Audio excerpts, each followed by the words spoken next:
أنفسنا ومن سيئات أعمالنا من يهده الله فلا مضل له ومن يضلل فلا هادي له ونشهد أن لا إله إلا الله ويستحق تسمير الأزلية وقال النبي صلى الله عليه وسلم سمنوا ضحاياكم فإنها على الصراط مطاياكم واستحسان لونها بإحداث الشفرة قبل الإزاء وإن يقول إني وجهت وجهي الذي فطر السماوات والأرض حنيفا وما أنا من المشركين.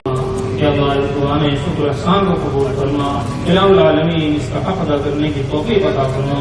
जो कमियां और कोताहियां रह गई हों या अल्लाह हमारी पेशानी हाजिर है, या अल्लाह हम मुकम्मल तौर से हाजिर हैं, या अल्लाह हम सबको कबूल फरमा लीजिए। या अल्लाह दुनिया के सारे सबसे बड़े मजमे हाजियों के मजमे के साथ कबूल फरमा लीजिए। या अल्लाह जिसका भी वहाँ तुझे या अल्लाह अपने दर पे हाजिर होना पसंद आया हो, या अल्लाह उनकी हाजिरी के तुफैल कबूल फरमा लीजिए। या अल्लाह उनकी आहों के तुफैल कबूल फरमा लीजिए। या अल्लाह उनके अरफात की हाजिरी के तुफैल कबूल फरमा लीजिए। या अल्लाह उनकी मिना और मुज़दलिफ़ा की हाजिरी के तुफैल कबूल फरमा लीजिए। या अल्लाह उनकी कुर्बानियों के तुफैल कबूल फरमा लीजिए। या अल्लाह उनके कदमों में मजबूती पैदा फरमा दीजिए। या अल्लाह मजबूत कर दीजिए। या अल्लाह हम सबकी सफ़ों को दुरुस्त कर दीजिए। या अल्लाह हम सबकी सफ़ों को दुरुस्त कर दीजिए। एक दूसरे का दुख दर्द या अल्लाह ये हज़रत मुजद्दिद अल-फ़सानी की सरज़मीन है, या अल्लाह ख्वाजा इमाम नासिरुद्दीन की सरज़मीन है। या अल्लाह आलमीन इसको आबाद कर दीजिए, यहाँ की मोहब्बत को आबाद कर दीजिए, कबूल कर लीजिए। हज़रत सैयदना इब्राहीम व इस्माइल सारे थोड़ा पीछे जाओ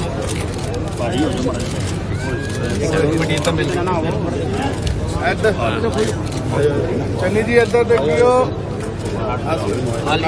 ईद का त्योहार किहड़ा मना रहे हैं ਅੱਜ ਬਹੁਤ ਹੀ ਖੁਸ਼ੀ ਦੀ ਗੱਲ ਹੈ ਕਿ ਅੱਜ ਈਦ ਦਾ ਦਿਨ ਚੜਿਆ, ਈਦ ਦਾ ਤਿਹਾਰ ਹੈ। ਮੈਂ ਸਾਰੇ ਮਾਨਵਤਾ ਨੂੰ, ਸਾਰੇ ਪੰਜਾਬੀਆਂ ਨੂੰ ਈਦ ਦੀ ਬਹੁਤ ਬਹੁਤ ਮੁਬਾਰਕਬਾਦ ਦਿੰਦਾ। ਅੱਜ ਅਸੀਂ ਜਲੰਧਰ ਦੇ ਵਿੱਚ ਈਦ ਮਨਾਉਣ ਦੇ ਮੌਕੇ ਤੇ ਸਾਰੇ ਜਣੇ ਪਹੁੰਚੇ ਹੈ। ਨਮਾਜ਼ ਪੜ੍ਹੀ ਗਈ ਹੈ ਤੇ ਪੂਰੀ ਮਾਨਵਤਾ ਦੀ खुशहाली ਦੇ ਲਈ ਇੱਥੇ ਅਰਦਾਸ ਕੀਤੀ ਗਈ ਹੈ ਤੇ ਏਕਤਾ ਸਾਰਿਆਂ ਦੇ ਇਕੱਠੇ ਰਹਿਣ ਦੀ ਸਦਭਾਵਨਾ ਦੀ ਅਰਦਾਸ ਕੀਤੀ ਗਈ ਹੈ। ਮੈਨੂੰ ਆ ਕੇ ਇੱਥੇ ਬੜੀ ਖੁਸ਼ੀ ਹੋਈ। ਮੈਂ ਇੱਕ ਵਾਰ ਫੇਰ ਸਾਰਿਆਂ ਨੂੰ ਬਹੁਤ-ਬਹੁਤ ਈਦ ਦੀ ਮੁਬਾਰਕਬਾਦ ਦਿੰਦਾ। ਧੰਨਵਾਦ। ਈਦ ਦੇ ਨਾਲ ਮੁਸਲਮਾਨ ਭਾਈਚਾਰੇ ਨਾਲ ਈਦ ਦਾ ਨਮਾਜ਼ ਕਰੀ ਉਹ ਪੜੀ ਗਈ ਤੁਹਾਡੇ ਨਾਲ ਹਾਂਜੀ ਹਾਂ, ਨਾਲ ਖੜੇ ਹੋ ਕੇ ਸਾਰਿਆਂ ਨੇ ਅਰਦਾਸ ਕੀਤੀ ਹੈ ਕਿ ਸਾਰੇ ਖੁਸ਼ਹਾਲ ਰਹਿਣ ਤੇ ਸਾਰੇ ਏਕਤਾ ਔਰ ਸਦਭਾਵਨਾ ਦੇ ਨਾਲ ਇੱਥੇ ਦਾ ਮਾਹੌਲ ਰਹੇ, ਸਾਰਿਆਂ ਦੇ ਦਿਲਾਂ ਦੇ ਵਿੱਚ ਖੁਸ਼ੀ ਔਰ ਪਿਆਰ ਰਹੇ। ਸੀਐਮ ਸਾਹਿਬ ਕੱਲ ਤੁਸੀਂ ਹਿਮਾਚਲ ਦੇ ਸੀਐਮ ਸਾਹਿਬ ਨਾਲ ਵੀ ਗੱਲਬਾਤ ਕੀਤੀ, ਉਹ ਬਾਅਦ ਚ ਕਰ ਲਾਂਗੇ, ਆਪਾਂ ਈਦ ਦੀ ਗੱਲ ਕਰੀਏ। ਦੱਸ ਦਿਓ ਪਲੀਜ਼। ਉਹ ਵੀ ਜਿਹੜਾ ਮੈਂ ਕੱਲ ਹਿਮਾਚਲ ਦੇ ਮੁੱਖ ਮੰਤਰੀ ਸੁੱਕੂ ਜੀ ਨਾਲ ਗੱਲਬਾਤ ਕੀਤੀ ਹੈ। ਜਿਹੜਾ ਹਿਮਾਚਲ ਦੇ ਵਿੱਚ ਇੱਕ ਅਣਸੁਖਾਵੀ ਘਟਨਾ ਵਾਪਰੀ ਹੈ, ਉਸ ਦੇ ਤਹਿਤ ਉਹਨਾਂ ਨੂੰ ਮੈਂ ਗੱਲ ਕੀਤੀ ਤੇ ਉਹਨਾਂ ਨੇ ਮੈਨੂੰ ਵਿਸ਼ਵਾਸ ਦਵਾਇਆ ਕਿ ਜਿਹੜੇ ਵੀ ਇਸ ਤਰ੍ਹਾਂ ਦੇ ਲੋਕ ਹੈ ਜਿਹੜੇ ਨਫ਼ਰਤ ਫੈਲਾ ਰਹੇ ਆ ਉਹਨਾਂ ਤੇ ਸਖਤ ਕਾਰਵਾਈ ਕੀਤੀ ਜਾਏਗੀ। ਤੇ ਮੈਂ ਉਹਨਾਂ ਨੂੰ ਵੀ ਬੇਨਤੀ ਕੀਤੀ ਤੇ ਉਹਨਾਂ ਨੇ ਵੀ ਇਸ ਗੱਲ ਦੀ ਖੁਆਇਸ਼ ਜਾਰੀ ਕੀਤੀ ਹੈ ਔਰ ਅਪੀਲ ਕੀਤੀ ਹੈ ਲੋਕਾਂ ਨੂੰ ਕਿ ਹਿਮਾਚਲ ਤੇ ਪੰਜਾਬੀਆਂ ਦਾ ਹਮੇਸ਼ਾ ਤੋਂ 9 ਮਾਸ ਦੇ ਰਿਸ਼ਤੇ ਦੇ ਵਾਂਗੂ ਪਿਆਰ ਰਿਹਾ ਤੇ ਇਸ ਪਿਆਰ ਨੂੰ ਆਪਾਂ ਨੇ ਬਣਾ ਕੇ ਰੱਖਣਾ ਹੈ। ਜਿਹੜੇ ਲੋਕ ਨਫ਼ਰਤ ਫੈਲਾਉਂਦੇ ਹੈ ਉਹਨਾਂ ਦੇ ਬਹਿਕਾਵੇ ਵਿੱਚ ਨਾ ਆ ਕੇ ਅਸੀਂ ਪਿਆਰ ਦੇ ਵਿੱਚ ਰਹਿਣਾ ਤੇ ਇੱਕ ਦੂਜੇ ਦਾ ਸਤਿਕਾਰ ਕਰਨਾ। ਸਾਨੂੰ ਹਿਮਾਚਲੀਆਂ ਦੀ ਤੇ ਹਿਮਾਚਲ ਦੀ ਸਾਨੂੰ, ਅਸੀਂ ਪੁਰਾਣੇ ਪੰਜਾਬੀ ਹਾਂ, ਸਾਨੂੰ ਇੱਕ ਦੂਸਰੇ ਦੀ ਲੋੜ ਹੈ। ਅਸੀਂ ਹਮੇਸ਼ਾ ਇਕੱਠੇ ਰਹਿਣਾ ਤੇ ਇਕੱਠੇ ਹੀ ਹਮੇਸ਼ਾ ਰਹਾਂਗੇ। ਕਿਸੇ ਤਰ੍ਹਾਂ ਦੀ ਨਫ਼ਰਤ ਦੀ ਭਾਵਨਾ ਸਾਡੇ ਵਿਚਕਾਰ ਜਿਹੜੇ ਗਲਤ ਅਨਸਰ ਪੈਦਾ ਕਰਨਾ ਚਾਹੁੰਦੇ ਆ ਉਹਨਾਂ ਦੇ ਕਹੇ ਤੇ ਨਹੀਂ ਹੋਏਗੀ। ਇਹੀ ਗੱਲ ਮੁੱਖ ਮੰਤਰੀ ਜੀ ਹਿਮਾਚਲ ਦੇ ਨਾਲ ਹੋਈ ਹੈ ਤੇ ਉਹਨਾਂ ਨੇ ਵਿਸ਼ਵਾਸ ਦਵਾਇਆ ਕਿ ਇੱਥੇ ਹਰ ਤਰੀਕੇ ਦੀ ਸਦਭਾਵਨਾ ਔਰ ਪਿਆਰ ਰਹੇਗਾ। ਜਿਹੜੇ ਲੋਕ ਇਸ ਤਰ੍ਹਾਂ ਦੀ ਗੱਲ ਕਰਨਗੇ ਉਹਨਾਂ ਤੇ ਸਖਤ ਕਾਰਵਾਈ ਕੀਤੀ ਜਾਏਗੀ। ਕੀ ਲੱਗਦਾ ਕੰਗਨਾ ਦੇ ਬਿਆਨਾਂ ਤੋਂ ਬਾਅਦ ਹੀ ਇਹ ਸਾਰਾ ਕੁਝ ਇਹ ਬੀਜੇਪੀ ਦੀ ਨਫ਼ਰਤ ਦੀ ਰਾਜਨੀਤੀ ਹੈ ਜਿਹੜੀ ਕਿ ਉਹ ਜਾਣਬੁੱਝ ਕੇ ਫੈਲਾਉਂਦੇ ਹੈ। ਆਪਾਂ ਨੇ ਇਸ ਤਰ੍ਹਾਂ ਦੀ ਰਾਜਨੀਤੀ ਵਿੱਚ ਨਹੀਂ ਆਣਾ, ਅਸੀਂ ਪਿਆਰ ਦੇ ਵਿੱਚ ਰਹਿਣਾ। ਚੰਨੀ ਸਾਹਿਬ ਬਹੁਤ ਘਟਦਾ ਜਾ ਰਿਹਾ, ਇਹਦੇ ਵਾਸਤੇ ਲੋਕਾਂ ਨੂੰ ਕੀ ਅਪੀਲ ਕਰਨਾ ਚਾਹੁੰਦੇ? ਪਵਿੱਤਰ ਤਿਉਹਾਰ ਹੈਗਾ, ਜ਼ਰੂਰੀ ਹੈ। ਪਾਣੀ ਬਹੁਤ ਜ਼ਰੂਰੀ ਹੈ। ਗੁਰੂ ਨਾਨਕ ਸਾਹਿਬ ਨੇ ਵੀ ਕਿਹਾ, ਬਾਣੀ ਵਿੱਚ ਵੀ ਆਉਂਦਾ ਹੈ ਤੇ ਸਾਨੂੰ ਵੀ ਇਹ ਚੀਜ਼ ਦਾ ਧਿਆਨ ਰੱਖਣਾ ਚਾਹੀਦਾ ਹੈ ਕਿ ਪਾਣੀ ਦੀ ਅਸੀਂ ਜ਼ਿਆਦਾ ਤੋਂ ਜ਼ਿਆਦਾ ਸਾਂਭ ਸੰਭਾਲ ਕਰੀਏ ਤੇ ਪਾਣੀ ਉਨਾ ਵਰਤੀਏ ਜਿੰਨੇ ਦੀ ਲੋੜ ਹੈ। ਤੇ ਜਿਹੜਾ ਪਾਣੀ ਥੱਲੇੋਂ ਘਟਦਾ ਜਾ ਰਿਹਾ, ਇਸ ਦੀ ਚਿੰਤਾ ਕਰੀਏ ਤੇ ਇਸ ਦੇ ਹੱਲ ਲੱਭੀਏ। ਸੋ ਸਰਕਾਰਾਂ ਨੂੰ ਚਾਹੀਦਾ ਹੈ ਕਿ ਇਸ ਦੇ ਯੋਗ ਹੱਲ ਲੱਭ ਕੇ ਸਹੀ ਤਰੀਕੇ ਦੇ ਨਾਲ ਪਾਣੀ ਦੀ ਵਰਤੋਂ ਔਰ ਇਹਦੇ ਬਾਰੇ ਲੋਕਾਂ ਨੂੰ ਜਾਗਰੂਕ ਕੀਤਾ ਜਾਵੇ।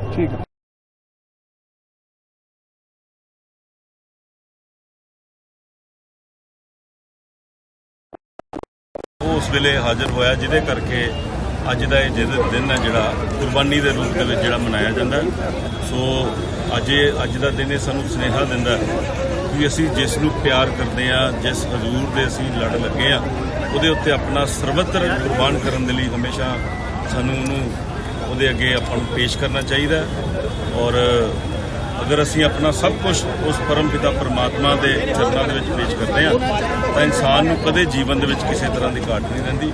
ਪਰ ਅੱਜ ਇਹਦਾ ਜਿਹੜਾ ਆਪਸੀ ਭਾਈਚਾਰਾ ਮਜ਼ਬੂਤ ਕਰਨ ਦੇ ਲਈ ਅੱਜ ਜਿਹੜੀ ਨਮਾਜ਼ ਅਦਾ ਕੀਤੀ ਗਈ ਹੈ, ਤਾਂ ਮੈਂ ਦੇਖ ਰਿਹਾ ਕਿ ਸਾਡੇ ਨਾਸਿਰ ਹਸਨ ਸਲਮਾਨੀ ਜੀ ਜਿਹੜੇ ਕਿ ਈਦਗਾਹ ਕਮੇਟੀ ਦੇ ਪ੍ਰਧਾਨ ਹਨ, ਇਹਨਾਂ ਦੀ ਹਾਜ਼ਰੀ ਦੇ ਵਿੱਚ ਔਰ ਸਾਡੇ ਜਲੰਧਰ ਵੈਸਟ ਤੋਂ MLA ਸ਼ੀਤਲ ਉਂਗਰਾਲ ਜੀ, ਹੋਰ ਬਹੁਤ ਸਾਰੇ ਸਾਥੀ ਅੱਜ ਵੱਡੇ ਲੋਕ ਅੱਜ ਜਿਹੜੀ ਹੈ ਖੁਸ਼ੀਆਂ ਆਪਸ ਦੇ ਵਿੱਚ ਸਾਂਝੀਆਂ ਕਰਨ ਲਈ ਇੱਥੇ ਪਹੁੰਚੇ ਆ।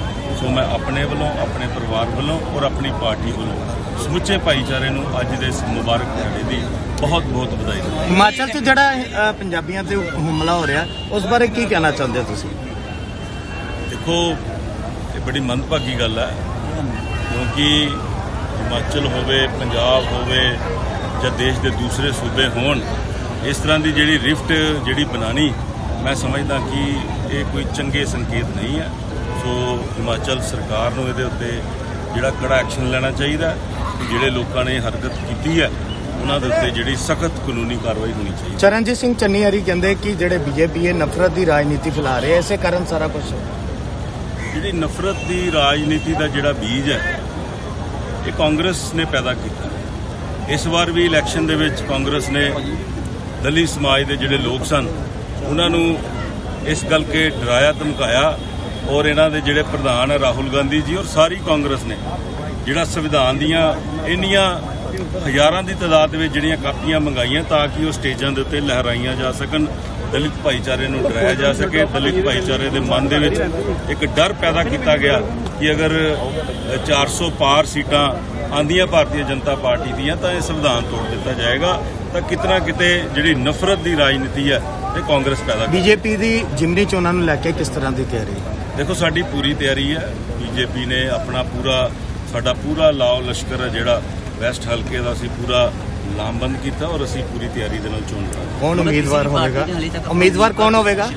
ਦੇਖੋ, ਸ਼ੀਤਲ ਉਂਗਰਾਲ ਜੀ ਜਿਹੜੇ ਉੱਥੇ MLA ਸੀਗੇ, ਜਿਨ੍ਹਾਂ ਨੇ ਆਮ ਆਦਮੀ ਪਾਰਟੀ ਤੋਂ ਰਿਜ਼ਾਈਨ ਕਰਕੇ ਤਾਂ ਭਾਰਤੀ ਜਨਤਾ ਪਾਰਟੀ ਜੁਆਇਨ ਕੀਤੀ ਹੈ, ਮੇਰੇ ਅਨੁਸਾਰ ਤਾਂ ਉਹਨਾਂ ਦਾ ਹੱਕ ਬਣਦਾ। Thank you. अल्लाह को ये अदा इतनी पसंद आई, इतनी पसंद आई, इतनी पसंद आई कि ता कयामत तमाम इंसानों के लिए, मिल्लत ईमान के लिए मुबारक दिन पूरी दुनिया में कुर्बानियों के दिन के तौर पर मनाया जाता है। प्रॉफिट इब्राहीम जो ईसाइयों के भी, यहूदियों के भी और मुसलमानों के तीनों के कॉमन पैगंबर है, उन्होंने ख्वाब में देखा अपने रब की तरफ से इशारा कि वो अपने बेटे की कुर्बानी दे रहे हैं, और जब उन्होंने जेस्चर के तौर पे वो कुर्बानी देनी चाहिए तो अल्लाह ताला ने उनके इस जज्बे को कबूल किया, और इस जज्बे की वजह से पूरी दुनिया में ये पैगाम हुआ कि उनकी इस सुन्नत को पूरी शिद्दत के साथ मनाया जाए। तो उसी की याद में तमाम आलम इस्लाम के लोग कुर्बानी करते हैं।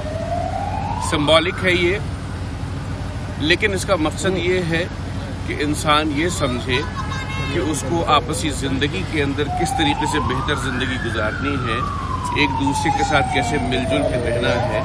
अगर आपस के इंटरेस्ट क्लैश करते हो तो उनको किस तरीके से अपने भाइयों के लिए कुर्बानी देनी है, ये इसका सबक देता है।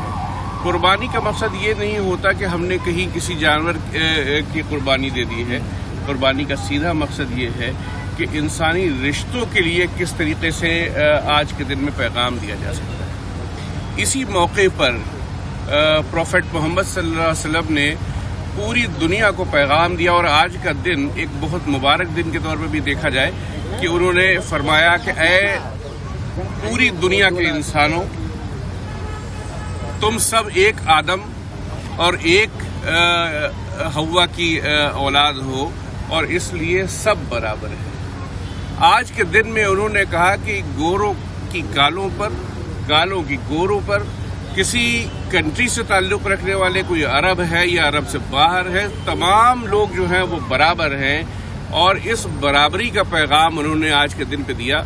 जब उन्होंने खिताब किया लोगों को तो उनके सामने मुसलमान मौजूद थे, तो उन्होंने मुसलमानों का नाम नहीं लिया, उन्होंने कहा या अय्युहन नास, ऐ दुनिया के लोगों, तमाम लोग आज के दिन में बराबर हैं। और उन्होंने गुलामों को बराबरी का दर्जा दिया, उन्होंने औरतों को बराबरी का दर्जा दिया। उन्होंने फरमाया कि औरतें और मर्द बराबर हैं। जिस तरह से एक बीवी के हुकूक है हस्बैंड के ऊपर, उसी तरीके से हस्बैंड के हुकूक बीवी पर हैं।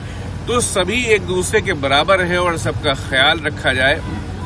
ख़ास तौर से ये जो मौका है जहाँ पर हज किया जाता है, आप देखें एक वाक़या था इसी के सिलसिले में कि जब हज़रत इस्माइल बहुत छोटे बच्चे के तौर पे थे तो उनको प्यास लगी हुई थी, तो उनकी माँ जो है वो 2 पहाड़ हैं सफ़ा और मरवा, उसके दरमियान चक्कर लगाती हैं 7 बार।